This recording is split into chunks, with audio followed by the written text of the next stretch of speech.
when I joined the Navy, I was told there's three types of women in the Navy: the bitch, the mattress, and the bro. So I learned from her that being the bro, kind of the best way to have them maybe not look at you so much as a mattress or, you know, yeah. So I learned a lot from her, and she's a chief. She made a chief a couple of years ago, and I still remember her, and I still have lots of stories from her. Yeah, so I started becoming the bro, talk the big talks and everything like that. Even though flying in that squadron, you fly with a lot of males. There's not many females, especially back then, and you just kind of went along with it. Went along with the jokes, the the touching. Welcome to Your Story Doesn't End Here, the mental health podcast for military and veterans. I'm your host, Rachel, and my mission with this podcast is to be a voice for those who don't have a voice, bring awareness to mental health issues, and provide value and solutions to help make life more abundant.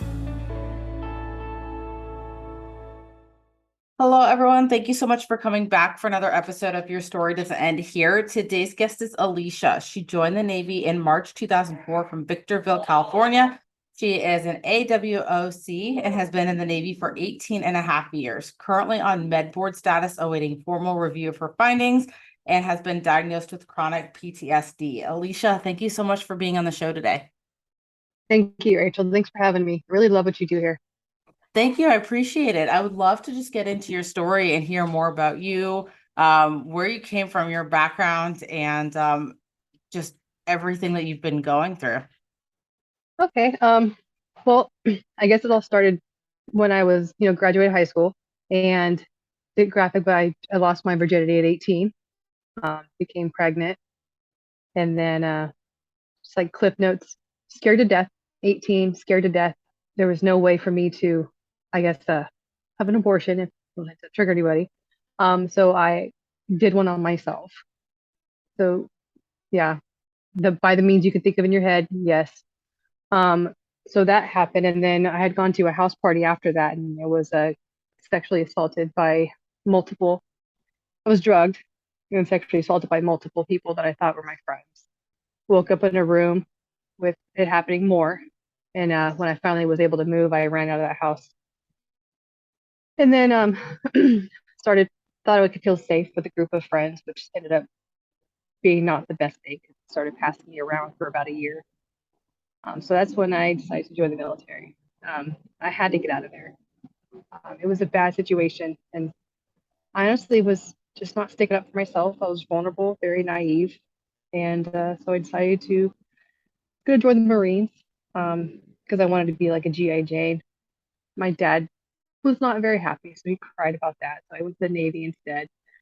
Thought maybe I could be the GI Jane in there, go SEALs. But back then, if you had a vagina, you don't go SEALs. And I think that kind of all started that way. My recruiter back then, the recruiters could decide what rate you were. So I was going to join the Navy as an AO. He definitely was a married man and decided that he would like to advance on his female recruits. So he did try that and shut him down very fast.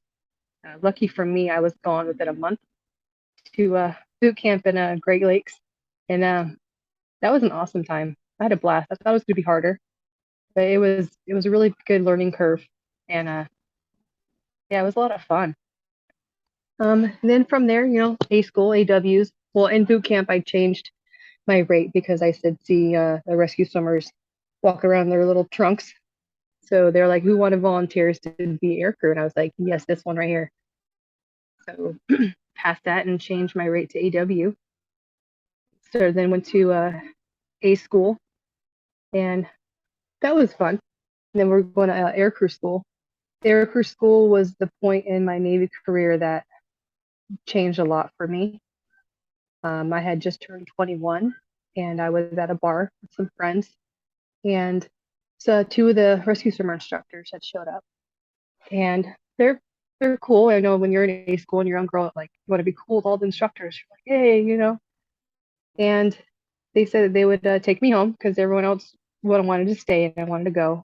So at that point, you think you trust people, still being naive, and you trust your instructors. They were first classes at the time, and got in the car and ended up taking me to their apartment first and said, "We're just gonna have a couple of drinks and then we'll take you back to the barracks." That turned into the uh, the first sexual assault in the military for me. They both took turns holding me down and assaulting me. After they were done, they told me to clean up, get dressed, and they're taking me back to the barracks. On the way back, they said if I ever said anything, they'd get me kicked out of the military. So within a week, I had quit rescue swimmer school because I would see them all the time and went dryer crewman. I said a lot of it was because my grandma had passed and during boot camp and I was not mentally there, but that was the real reason. Back then you don't say anything. You're taught to keep your mouth shut, and this is how it is. So that was the first time that happened. Went back and then, completed C school, had gone to SEER school, and I don't know if anyone knows what SEER school is. It's a survival evasion reconnaissance training for a lot of air crew and stuff. So if you go down overseas, you know how to hide, evade, run away. Go after the capture time. I was the only female in that class, and we had gotten there a week early, so we were helping out one of the instructors and stuff. So I kind of knew him for that week beforehand. We had gotten captured, and I was put separate. We all got captured, put separate, had to crawl through a whole space to another area, and was stripped down naked out in the open. Well, just in front of all these different people. I had no idea who they were. So finally, they took us to our own little rooms, and after a while, they kind of try to drive you crazy with all this stuff going on. And the instructor that I had known for that week prior had come in, and I had no clothes on, and held me up by my neck against the wall and proceeded to look me up and down and then throw clothes in my face. After that had happened and after we graduated from there, I reported it because that is not what they're supposed to do. You are not supposed to be naked and alone in a room with an instructor as they put hands on you. So it was just kind of like one of those things where like, okay, this is the military. This is how it goes, and this is what I signed up for. All that said and done, got to my first command, got there while they were on deployment, met them on deployment. And I had a sensor one, which is in the P3 community, when you're a sensor one, you're like an acoustic operator, and you have a sensor two who's like your little minion, your person you're training to become a sensor one, like in those shoes. Well, he was in control of my PQS and all the qualifications that I could get. He very forcefully was making passes at me. He was a married man, making passes at me, and then started to pretty much say that if I didn't do things with him, that he would not have my PQS signed and I would not be qualified. So I ended up giving in and sleeping with him. Not enjoying it for me. But at this point, I kind of had known how the military works and later had found out that when you have orders to a squadron, the males look you up and they all make bets on who can sleep with you first. That was very eye opening and put me on guard very fast. Yeah, so he eventually left and I kind of felt better. I had moved on to a female sensor one who was amazing. She was one of those women that farted like a man, talk like a man. And at that point, I realized I was like, this is how you have to do it. Because when I joined the Navy, I was told there's three types of women in the Navy: the bitch, the mattress, and the bro. So I learned from her that being the bro, kind of the best way to have them maybe not look at you so much as a mattress or, you know. Yeah, so I learned a lot from her. And she's a chief. She made a chief a couple of years ago, and I still remember her, and I still have lots of stories from her. Yeah, so I started becoming the bro, you know, talk the big talks and everything like that. Even though flying in that squadron, you fly with a lot of males, there's not many females, especially back then. And you just kind of went along with it. Went along with the jokes, the the touching. I don't know if a lot of people have been in a P3, but when you're in the air, it's very rocky and there's a galley in the back, and you have to have a kind of a strong stance so you don't fall over when you hit turbulence. So I had my legs kind of spread apart like a called a derby stance now, but like a good sturdy stance. And one of the operators come up behind me and he called it hatchet wound. And he put his hand like a knife hand and go in between your legs and hatch it up to your crotch and swipe it back. Not the best, but at that time you kind of like, okay, you want to play the bro stuff? So they'd get the tip whips. You know, I'm gonna fight back. Some of them would come up and put their genitals on the station, and back then I do slam my hand down as hard as I could right on top of it. You know, and it did, that just kind of went back and forth because I was playing the bro game. That's just how you kind of got by back then. And I thought it was a way of also being protected. If you're kind of like one of the boys, one of the bros, they protect you like a sister. That's what I thought for a long time. We had during that time I had started dating one of the EWO operators or non-acoustic operators, and that was also a way for me to kind of be off the market to people. He was a great man, still is to this day, a great person. But then after we had got back from deployment, a little while later, I broke it off. He was wanting to go more serious, and I was not ready. I was still very young. A little time after that, I had went to a house party, and of course, alcohol was involved. Got a little too drunk, and I had gone to the downstairs bathroom and kind of closed the door, and I was throwing up, hugging the toilet, and kind of passed out on the toilet when one of the one of my fellow operators had come in, and I just remember him picking me up off the floor, putting me on to the sink, touching himself to get himself ready, and I just remember pushing him off and like trying to push him off, but in my drunk stupor, that's not doing that well.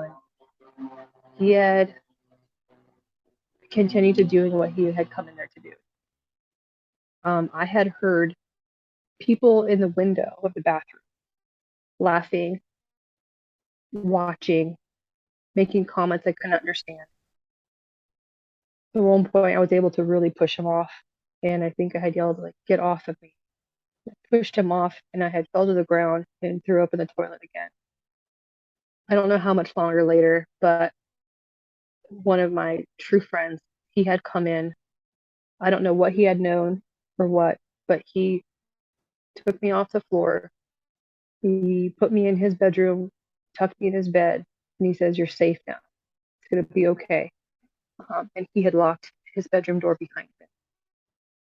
And I just remember waking up that next morning, remembering everything, and just leaving, not wanting to be there.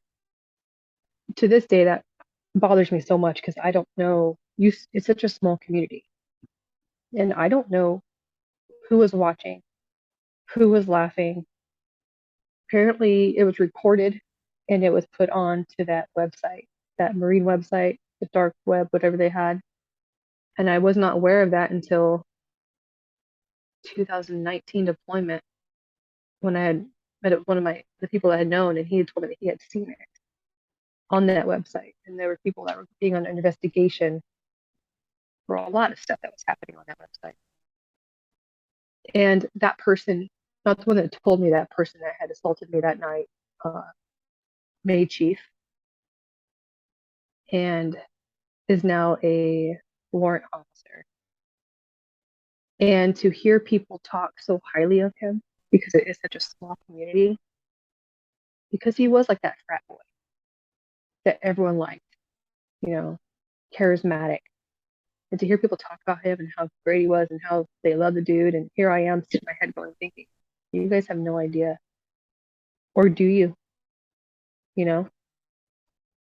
So I never told anybody about that till years later when I told one of my girlfriends, but I never reported it because in such a small community, you are that female that reports somebody that is so loved and so well liked, you get put into that category and you're the one that's shunned. You're the one that's ostracized and demeaned and punished. So once again, shut your mouth and you go on like nothing happened. After that, I went to instructor school in Hawaii. This is all in Hawaii. Went to instructor school. And then after that, I went recruiting myself. And I know everyone talks bad stuff about recruiters, and I've seen it, so I do understand it, and I've seen it when I was recruiting.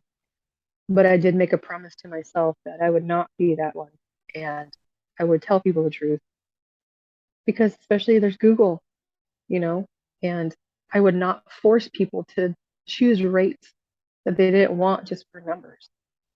You know, like my chief and senior chief back then were like, you need to switch this person. We need a female to go reserves and all this stuff. I think it once took me 2 years to get someone in the Navy. And there's nothing better than seeing those sailors now, either on a deployment or another squadron, and seeing how well they're doing. Because it was their decision, their choice to do things, not your recruiter lying to you just to get you through that. So after that recruiting tour, I had gone to the squadron and was previous squadron in Whidbey. So I'm in Whidbey right now, and it was eye-opening from the squadron I was at before. I was pretty much like a shining star in my previous squadron before recruiting. And then get to this one, and here I am, a very senior female first class. And the squadron was pretty much run by second classes.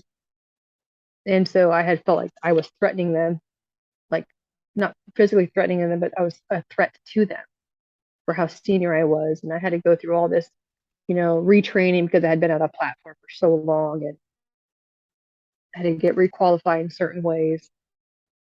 And it was just very much like one person would tell me one thing, and then on a board, it was just like hyenas eating a carcass.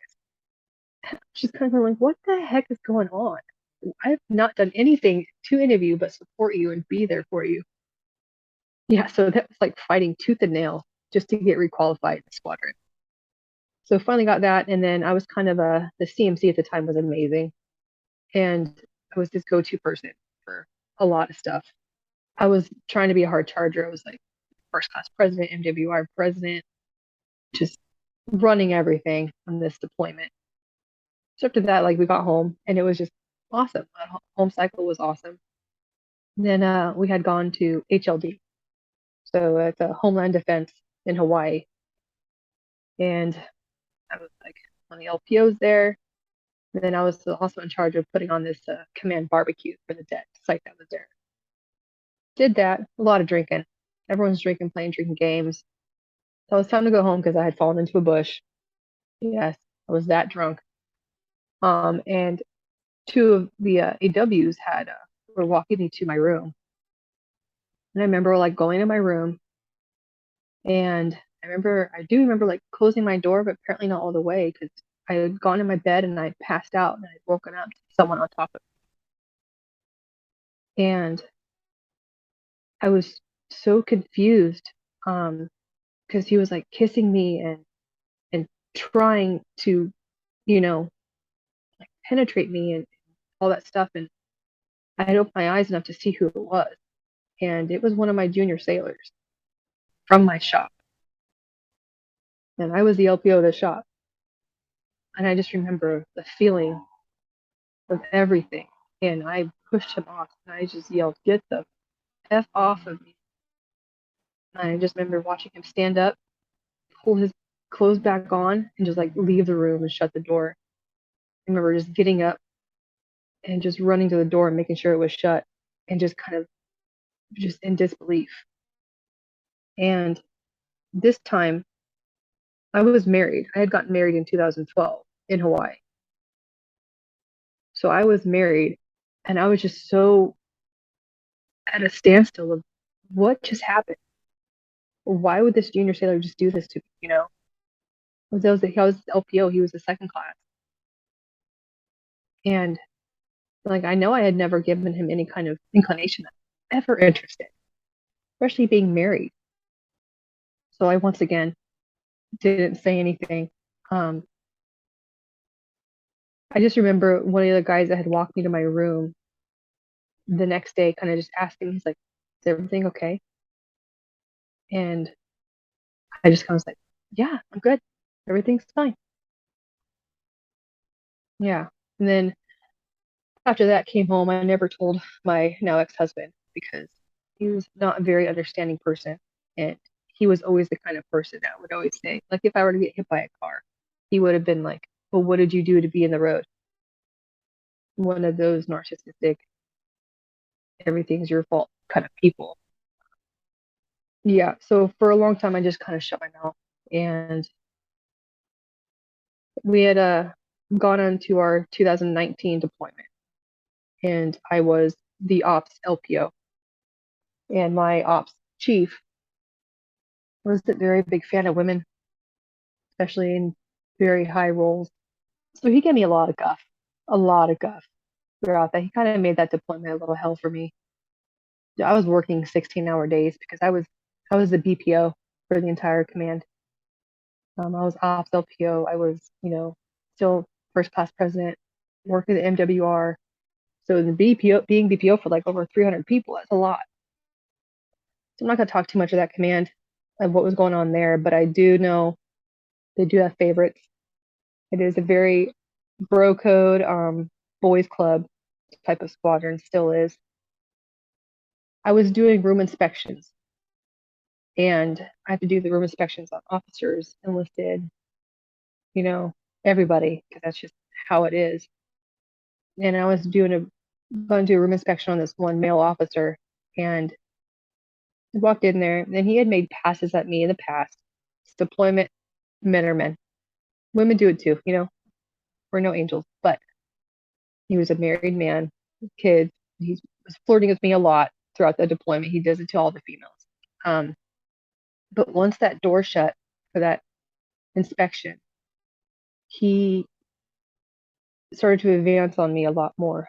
Kind of pulled me in, pulled my head into his, and kissed me and put my hand on his genitals. And I just remember like, what the hell is going on? What in my head I'm thinking, am I putting off this vibe of, hey, come do whatever you want to me. Look at this, it's free, willy nilly. Let's just, all hands on me.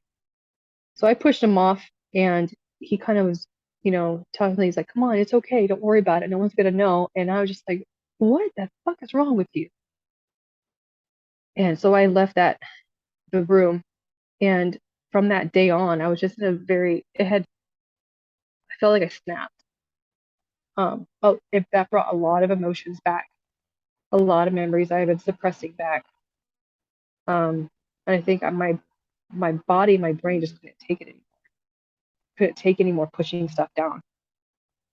So I had a pretty much a mental breakdown where I wanted to take a bottle of pills and not wake up from everything that was going on in ops and how that chief was treating me and how he got other chiefs to treat me. I had one mentor.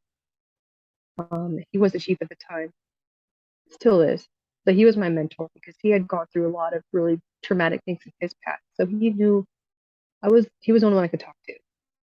I couldn't talk to my now ex-husband. He never understood. Whenever I call him on deployment, he's like, yeah, what? I was like, what are you doing? He's like, same thing I did yesterday. One of those. So one night I had seen my mentor and I had told him, hey, I need to talk to you. So, and I said, I need to talk to you where no one's going to come around because you can't go to each other's rooms. And everywhere you go, this was in Bahrain, people are going to approach you. Like, oh, what's going on? What's wrong? So he had a van and he had taken me off base to go get some food and to relax and calm down, which is what I needed because I was really on the verge of doing something very permanent to myself. So that night he saved my life. And he had put his whole career on the line to do so. When we were coming back on base, my ops chief, somehow, I don't know why the stars aligned, but he ended up being at the stop sign next to us and seeing us. And this chief was like the bane of my existence, and I did not want to see him. We had gone through the gate. Anyone that's been there into ISA, there's like 3 gates. So we've gone through the third gate to actually get onto the base area. And my mentor was sitting there saying, "Don't worry about it. We'll go the back road, you know." So we did that, and this op chief continued to follow us that way. Yeah. We had parked, and he had said, "Take your time. Stay in here as long as you need to. Don't worry about it." So he got out, and I could hear him talking to the other, how chiefs talk. And I had seen him out of the corner of my eye start to approach the van. So it was nighttime now. It was like dark. So I kind of got towards the back of the van, like, what the hell's going on? And I kind of slid behind the seats because I don't want to see him. And yeah, perception is everything. Probably the worst perception you could see, right? Well, he had opened the van door, the sliding door, and searched with me with a red light. I remember that red light. And then closed the door. And now I'm freaked out from everything that's happened in my past and stuff like that. Now I'm like fight or flight mode, and I am in the freeze mode. And he had come back like 10 minutes later and he said, "Get out and follow me." So I got out of the van, I followed him, and he took me over to where the chief's desk was in ISA. And he told me to sit down at the table. And all of a sudden I see the CMC at the time, which is not the one that the CMC I adored, the new one. I walked up, and my mentor walked up, and they told me, "Go to your room. Don't talk on your phone. Don't do anything." So I'm like, what in the world is going on? Well, next day, apparently, my mentor and I were put under investigation for fraternization. They wanted our phones. They wanted written statements, all this stuff. And of course, I'm not going to give him my phone. Why would I give you my phone? There's probably things on there between my then husband and I, you know. Um, Eventually, I went to DRB, and for about 2.5 hours, I was told I should have, well, all the fraternization stuff was dropped. But I was told how I should have told the chief not to take a ready van off of base. They did not give two shits about why he did it or what was going on. All they cared about was that he took a ready van off the base. So no one ever actually asked you about your mental health, if you were okay, asked what was going on before we just jumped to assumptions and sent you to DRB. But between me telling I was on the investigation and the DRB, I had one senior chief kind of take me to, so I told him, I was like, I'm going through a lot of stuff. And he took me to go see a chaplain, but he wasn't there at the time. So not really, no. And yeah, it was a very interesting DRB. They removed me from my ops position because my ops chief was there, and then the chief don't take the chief away, take the first class away. So they didn't really give two shits about why my mentor and I had gone off base. He even tried to explain during because he went to the DRB that chiefs go to, and they didn't care. They gave him a letter of reprimand and got his orders revoked. So what I say, he put everything on the line to save my life. He put everything on the line to save my life. And that is what a chief is supposed to do. That is what good leadership. I don't care what rank you are. You could be leadership as a seaman. That is what you're supposed to do. Yeah. So when we got home from that deployment, I was put into CSD, and I was told by one of the mass chiefs that were there that I did this to myself, even though he wasn't there. Yep. So I was kind of working against everything. All the chiefs mess kind of shunned me. Yeah, I went from being the top tier to being the very bottom very fast. And I think that for me was when everything changed in a way of really realizing that the military does not give two shits about you. You are a being that they're counting, and you start to see people's true colors when stuff like that happens and how much you are truly used. Yeah. So we got back from that deployment. I had gone to my flight doc, and she throughout the entire deployment was kind of always watching me, watching my stress levels. She was amazing, amazing flight doc. Um, and she did know that I needed some mental health, stuff like that. She did speak on my behalf to the CO and XO, you know. But when I got home is when she really said, I want you today to go to mental health. So that started that journey. Eventually, they were going on deployment again, and I was going to go. We did my last deployment, and the CEO had told the flight doc that everyone that needs a waiver needs to get a waiver before we go, else they're not going. And my waiver would have been a NAMI waiver.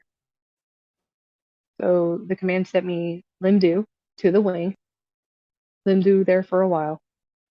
Funny thing is when I was waiting to go Limdu to the wing, that's when I got selected to chief. And I was in tears. So, I mean, at that point, I had been in for over 17 years. Yep. So the day that happened is the day the command was like, all right, kick you out, go to the wing, go Limdu. So went Limdu, went to the season with the wing. It was very interesting while being Limdu and going through mental health and going through the things that happened during the season. But I had great mentors. One of my mentors who knows the person who assaulted me at that house party, but did not know about that. So it's kind of funny hearing them talk about him at that point. Going through a season, and they do a lot of stuff that helps you, a lot of stuff that hurts you mentally, and a lot of things that kind of open your eyes to what is really important.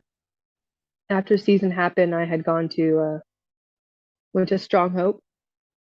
So if a lot of people don't know what that is, it's pretty much a psych ward in Salt Lake City, Utah, where it's for military, male and female, but they keep you in separate berthings and stuff. And it's 30 days of very intensive DBT and CPT treatment. And when I say it's a psych ward, it's because you sleep with the doors open. They check on you every 15 minutes. Certain eating times, you can't have laces, you can't have any kind of strings. You want to shave your legs, you have to check out your razor and they have to watch you shave your legs. There was a lot of hairy-legged ladies walking around. And I know some of the girls that have been on here have been there too. So they oh, probably laugh when they hear it. So went there, and I think I came out of there more messed up than I went in because do some things, EMDR, and I think a lot of it left a lot of doors open. I think a lot of it was me wanting to come home to my family because after my divorce, I started dating this amazing man, and he had these three kiddos, but two of them are, you know, my kids now. I call them my kids, they're my kids. And I just wanted to get home to my family. I miss them because you can't have your phone. You get a phone call, at certain times a day, but you can't have your phone. You can't check your email. All this crazy stuff. So went there, came back, and then started going through IOP for like 6 weeks. That's outpatient therapy.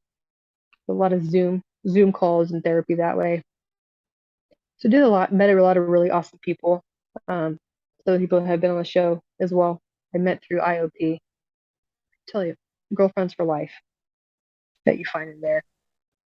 But during that time, I wasn't really the chief that my command thought that they had because if you're a chief, you're a chief. It doesn't matter what you're going through, you're the chief. So I wasn't really that present because I was pretty much TAD to my computer for 6 weeks and not mentally even stable enough to be the chief that they thought they put into a position here. So after that therapy, I had come back and it was pretty much a stigma that I was never around. And, I wasn't the chief that they needed, and you need to be present, you need to do this and this, and it doesn't matter what you're going through, chief is always chief. I call bullshit because you're a person, first and foremost. You're not your rank. That is the rank that you hold, you know, but that's not who you are. Yeah, so just doing a lot of stuff, and there was my med board going through. I got my findings back, and now I was trying to push for permanent limited duty to reach my retirement, and I got pushback because during that time of therapy, I wasn't there. So how are they going to want to put me somewhere when I wasn't present during therapy? So I kind of decided to fight for my former review board of my med board to try to get put onto permanent disability list instead of temporarily disability list, which I probably won't get my pension either way, but my 100% VA, I'll just at least be happy. Yeah, so that's pretty much my story, as short as I can make it. I think in reflection of my time served in the military, there's so many females that have this label.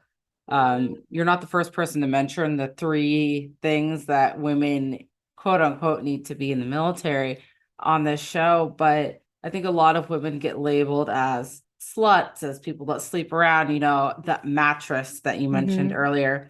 But I can't help to think how many of these women are in some sort of survival mode Yeah. when they're going through the military. Like, how many of these women feel like they're doing what they have to do just to get by? And I think that this has come up so much in recent years as we talk about sexual assault and the things that are really taking place behind closed doors. And Hmm.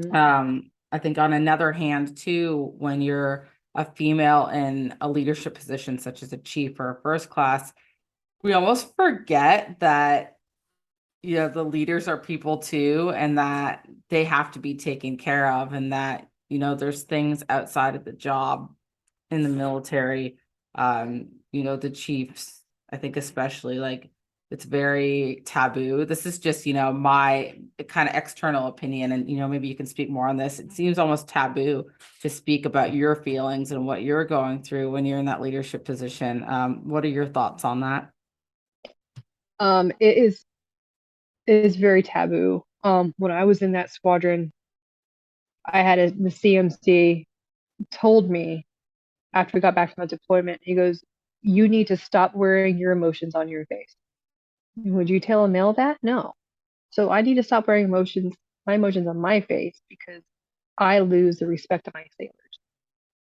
And I'm thinking, I call bullshit because the reason why they come to me is because I do have emotions.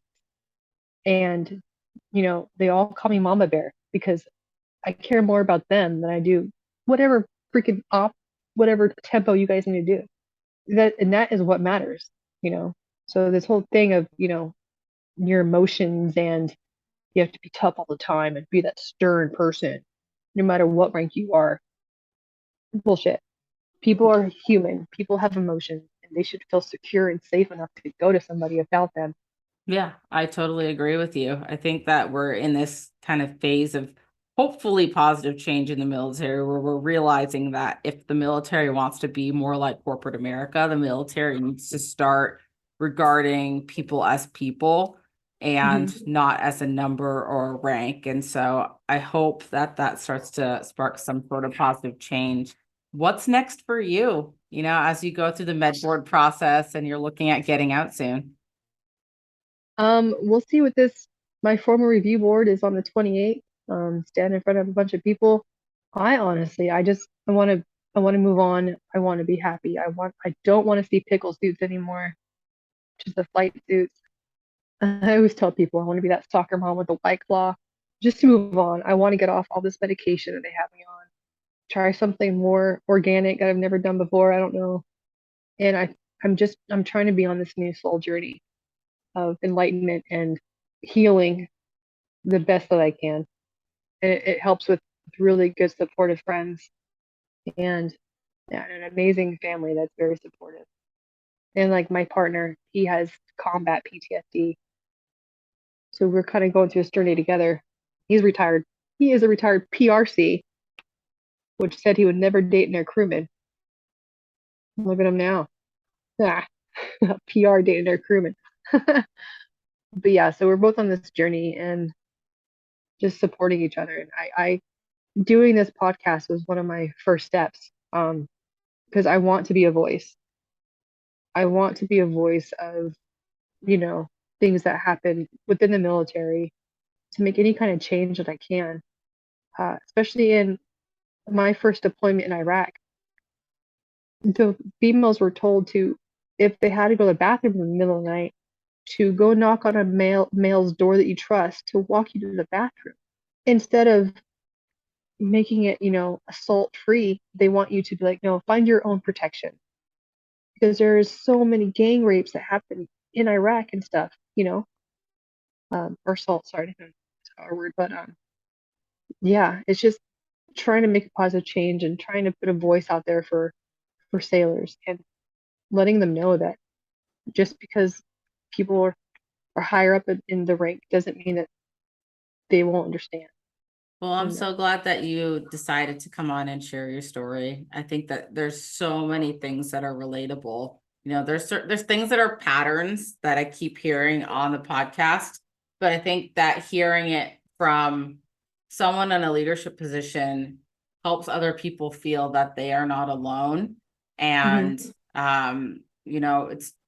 it's not just one rank or just one type of person that experiences these things. So I really appreciate that you took the time to come on here and share your story today. Thank you. I always say that we should do like some kind of chief roundtable episode just to, just to kind of like have this open discussion. Maybe that'll happen in the future. I'm not sure yet, but in the meantime, thank you again, Alicia, for being here, for sharing so much of what you've been through, and for just being that light for other people to know that they're not alone, and that the higher ranks go through it too. And all my gratitude to you. Thank you so much for having me on here. Thank you for doing this podcast. It's an amazing thing that you do. Thank you so much for taking the time to listen in today. Each week, I'll be bringing you value in the mental health space and its direct impact on service members and veterans.